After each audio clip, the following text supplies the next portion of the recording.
Hello বন্ধুরা, good morning.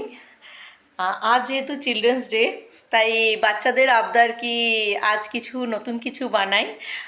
তো আমি বলেছি ওদেরকে যে হ্যাঁ, দু তিনটে রেসিপি আজকে আমি নতুন বানাবো, তোদেরকে খাওয়াবো।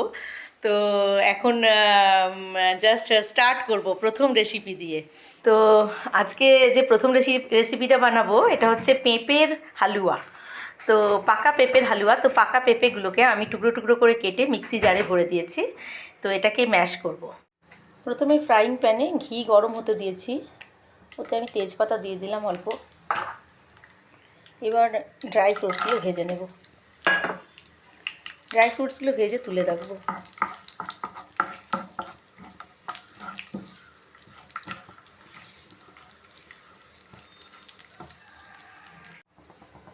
ড্রাই ফ্রুটস ভেজে তুলে রাখা হয়ে গেছে। এবার আমি এই পাল্পটা যেটা বানিয়েছিলাম পাকা পেঁপে, এই পাল্পটা ঢেলে দিলাম ঘিয়ের মধ্যে। এবার যেমন হালুয়া বানাই, হালুয়া বানানোর যে প্রসেস সেটা সেম প্রসেস। এটা আমি এখন নাড়তে থাকবো। আর আমি এটা চিনি দিয়ে বানাবো না, সুগার ফ্রি দিয়ে বানাবো, সুগার ফ্রি ট্যাবলেট দিয়ে বানাবো, যেহেতু আমার সুগার আছে। এই আমার ড্রাই ফ্রুটস ভেজে তুলে রাখা হয়েছে। ড্রাই ফ্রুটসের মধ্যে শুধু কাজু, আলমন্ড আর কিশমিশ নিয়েছি। আর এই পেঁপেটা, যে পাকা পেঁপেটা আমি যখন মিক্সিতে ঘুরিয়েছি তখন এর মধ্যে আমি এলাচ মিশিয়ে নিয়েছিলাম, ছোটো এলাচ। তো সেই ছোটো এলাচও এর মধ্যে আছে, আলাদা করে না দিয়ে এর মধ্যেই দিয়ে দিয়েছিলাম। এখন এটা আমাকে নেড়ে যেতে হবে। এটা আমি কিছুক্ষণ ঢেকে সেদ্ধ করে নিচ্ছি, কেন কি কাঁচা পেঁপের একটা গন্ধ হয়, সেই কাঁচা গন্ধটা চলে যাবে। ওই জন্য আমি একটুখানি জাস্ট 3-4 মিনিট ঢেকে এটা একটু সেদ্ধ করে নিচ্ছি। তো এখন আমি ঢাকা খুলছি।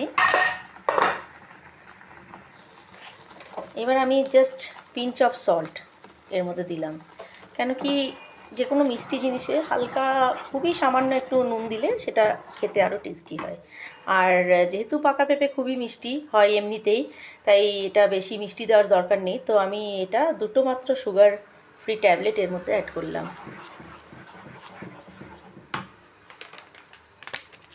আর গুঁড়ো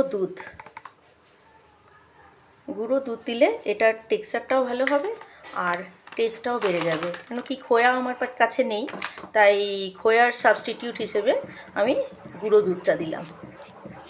এই গুঁড়ো দুধ দিয়ে এবার এটাকে ভালো করে নেড়ে চেড়ে এটাকে নাড়তে হবে অনেকক্ষণ।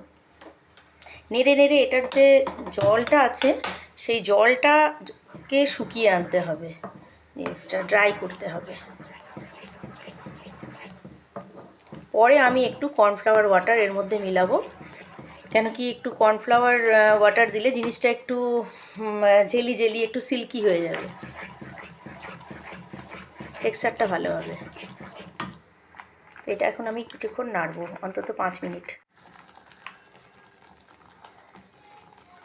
আমি এটার মধ্যে আরও একটু ঘি মিলিয়ে নিলাম, একটু ঘি কম লাগছিল।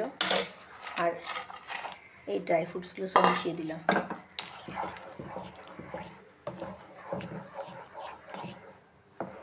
এবার আমি যেটা কর্নফ্লাওয়ার ওয়াটার গুলে রেখেছি ওটা আমি এর মধ্যে দিয়ে দিলাম।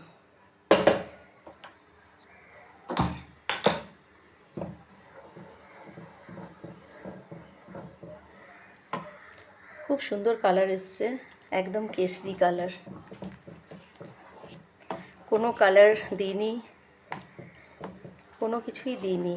এটা পেঁপের ন্যাচারাল কালার, খুব সুন্দর গন্ধও বেরিয়েছে।